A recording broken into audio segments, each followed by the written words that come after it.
কাল রাতে বাসি ডাল ছিল, তো সেটা তো হাজব্যান্ড খাবে না, তো আমি ফেলাটাও পছন্দ করি না, তো ভাবছি কিছু একটা নতুন করে বানিয়ে খাবো সেটাকে।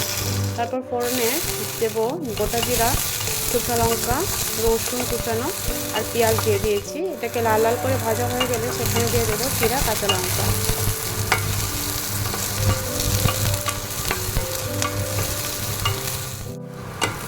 যখন লাল লাল ভাজা হয়ে যাবে,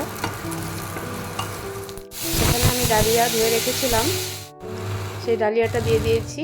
নুন আর হলুদ দিয়ে এটাকে মোটামুটি 2 থেকে 3 মিনিট এটাকে ভেজে নেব। তারপর সেই কালকের বাসি ডালটা দিয়ে দেব। তারপর জল দিয়েছি, দিয়ে মোটামুটি 8 থেকে 10 মিনিট এটাকে জাল দিয়েছি, সেদ্ধ হওয়ার জন্য দিয়েছি। এখন দিয়ে দেবো ভাজা জিরে গুঁড়ো আর ধনেপাতা। বাস, হাজব্যান্ড বুঝতেও পারেনি, ভালোভাবে খেয়ে নিয়েছে।